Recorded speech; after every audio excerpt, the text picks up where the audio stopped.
Boomerang সিনেমার জন্য জিৎ যেরকম স্ট্র্যাটেজি নিয়েছে হয়তো আগে কখনো সেরকম স্ট্র্যাটেজি নেয়নি। হ্যালো আর ওয়েলকাম বন্ধুরা, welcome to the new episode of this channel. আজকে বুমেরাং এর একটা পোস্টার টাইপের একটা রিলিজ করা হয়েছে। পোস্টার ঠিক বলবো না, এটাকে একটা ক্যারেক্টার ইন্ট্রোডাকশন টাইপের একটা ছবি রিলিজ করা হয়েছে। সেখানে বিজ্ঞানী সমর সেন অর্থাৎ জিৎ যে ক্যারেক্টারটা প্লে করেছে তার ডিসক্রিপশন দেওয়া হয়েছে। জিতের সিনেমা আমরা জানি প্রমোশন খুব কম হয়, ছবির টিজার পোস্টার সবকিছুই লেটে আসে এবং খুব বেশি পোস্টার শেয়ার করা হয় না, একাত্তাই করা হয়ে থাকে। তবে এক্ষেত্রে দেখা যাচ্ছে এটা অন্য রকমের প্রমোশন স্ট্র্যাটেজি নেওয়া হয়েছে।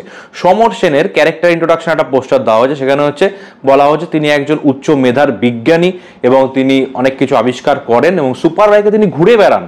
মানে শুধু আবিষ্কার নয়, তিনি ঘুরে বেড়ান সুপার বাইকে এবং তিনি অনেক বড় কিছু আবিষ্কার করতে চান জীবনে, আরো অনেক বড় কিছু সাফল্য অর্জন করতে চান।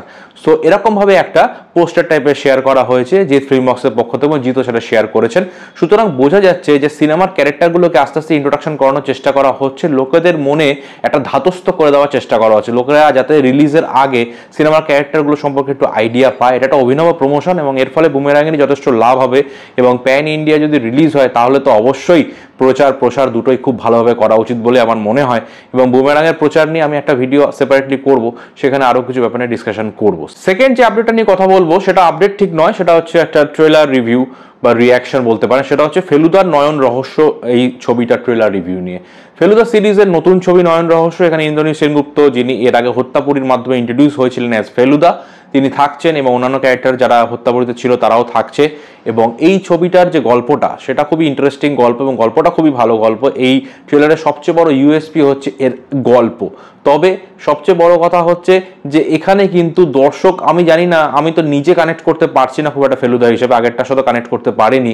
এখানে গল্পটা ভালো, কনসেপ্টটা ভালো, সাইড ক্যারেক্টারসগুলো খুবই ভালো, কিন্তু মানে ফেলুদা ফিলটা ঠিক আসছে না। মানে এটা ঠিক ফেলুদার উন্নত মানের কোনো একটা ছবি মানে দেখতে পাবো বলে আমার মনে হয় না। যাদের প্রচন্ড নস্টালজিয়া আছে ফেলুদাকে নিয়ে, মানে যে কেউ করুক আমরা দেখতে যাবো, সেই ধরনের দর্শকদের জন্য এই ছবিটা অবশ্যই তারা যেতে পারেন। কিন্তু আমি ঠিক পার্সোনালি ঠিক রিলেট করতে পারছি না। এবং আপনারা যদি দেখেন এখানে আপনারা ফেলুদাকে দেখবেন শুধু তিনি কিছু ডায়লগ বলছেন, সেটা খুব একটা লাগছে না, মানে ঠিক কানেক্ট করা যাচ্ছে না, সেটা ইম্প্যাক্টটা হচ্ছে না। এবং তোপসে জটায়ু তো সেরকম কোনো ডায়লগই নেই ট্রেলারের মধ্যে। সুতরাং আমি বলবো একদম ইম্প্যাক্টলেস একটা ট্রেলার জাস্ট করতে হয়, করা হচ্ছে। কেন করা হচ্ছে আমি জানি না। সন্দীপ রায় যথেষ্ট ভালো একজন পরিচালক, আমি তো বলবো এর থেকে বিকল্প অনেক ভালো ভালো অভিনেতারা ছিলেন যারা এই ক্যারেক্টারটা প্লে করতে পারতেন। মানে ফেলুদার যে মেন তিনটে ক্যারেক্টার তারা কিন্তু প্লে করতে পারতেন। অভিনেতারা রয়েছেন, অনেক বড় বড় অভিনেতা রয়েছে, তারা কিন্তু এটা প্লে করতে পারতেন বলে আমার মনে হয়। তো সুতরাং সন্দীপ রায় সাহেবকে রিকোয়েস্ট করবো যে তিনি যেন পরবর্তীকালে যদি সম্ভব হয় আরেকটু গুরুত্ব দিয়ে চরিত্রগুলোকে নির্বাচন করেন। গল্পটা ভালো কিন্তু কানেক্ট ঠিক করতে পারলাম না। লাস্ট যেটা নিয়ে কথা বলো সেটা হচ্ছে আলাপের ট্রেলার রিভিউ। অনেকটা দেরিতেই বলছি কিন্তু আলাপের ট্রেলার রিভিউটা আমার মনে হয়, এটা আমার যেটা মতামত সেটা আমি শেয়ার করতে চাই আপনাদের সঙ্গে। সেটা হচ্ছে এই ছবিটা প্রেমেন্দু বিকাশ চাকির একটি ছবি। তিনি এর আগে অনেক ছবি করেছেন কিন্তু সেরকমভাবে খুব একটা ইমপ্রেসিভ ছিল না সেই ছবিগুলো। কিন্তু এই ছবির কনসেপ্ট একটি ইউনিক কনসেপ্ট এবং এখানে আপনারা আবির এবং মিমিকে দেখতে পাচ্ছেন, দুজনে একটা ভালো কেমিস্ট্রি আছে, রক্তবীজ আপনারা দেখেছেন। এখানে আবির একটি ফ্ল্যাটে থাকে, সে যে সময় চাকরি করে মিমি তার ঠিক উল্টো সময় চাকরি করে, একজন দিনে জব আর একজন রাত্রে জব। নর্মালি প্রাইভেট সেক্টর এরকম হয়ে থাকে, কারো ডে শিফট থাকে, কারো নাইট শিফট থাকে, এরকম হয়ে থাকে। তো সেক্ষেত্রে দুজনের সাথে দেখা হয় না। তো যদি মজা করে একটু বলতে হয় এক্ষেত্রে সেটা হচ্ছে তাদের ছুটির দিনেও কি দেখা হয় না? রবিবার তো নর্মালি ছুটি থাকে, এখন যদি উইকলি অফ থাকে সেক্ষেত্রে ব্যাপারটা আলাদা। কারোর হয়তো সোমবার ছুটি, কারোর হয়তো মঙ্গলবার ছুটি, সেক্ষেত্রে আলাদা। নর্মালি রোববার ছুটি থাকে, সেক্ষেত্রে তো দেখা হওয়া উচিত। ব্যাপারটা এখানে ইগনোর করা হয়েছে। যাই হোক, তো অনেক ফানি নোট এটা বললাম।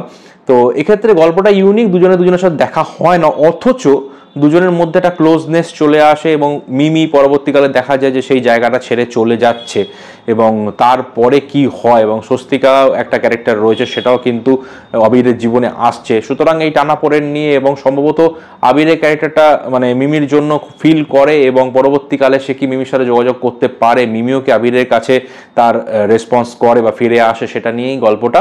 গল্পের কনসেপ্টটা ইউনিক, এটা প্রেমের গল্প, এটা নিখাত প্রেমের গল্প এবং ইউথ অডিয়েন্স ভালো কানেক্ট করতে পারবে এই ছবিটার সঙ্গে। বিশেষ করে যারা প্রচণ্ড কর্মজীবনে ব্যস্ত তারা কিন্তু এটার সাথে লিঙ্ক করতে পারে। এবং এর যে কিছু কিছু দৃশ্য দেখানো হয়েছে, দৃশ্যায়নটা খুব ভালো লেগেছে এবং ব্যাকগ্রাউন্ড মিউজিকটা বেশ ভালো লাগছে। আবির এবং মিমির জুটি আমরা আগেও দেখেছি, কিন্তু এখানে দুজনকে একসাথে দেখা না গেলেও দুজনকে কিন্তু বেশ ভালো লাগছে এবং মনে হচ্ছে যেন কেমিস্ট্রিটা বেশ ভালো হবে।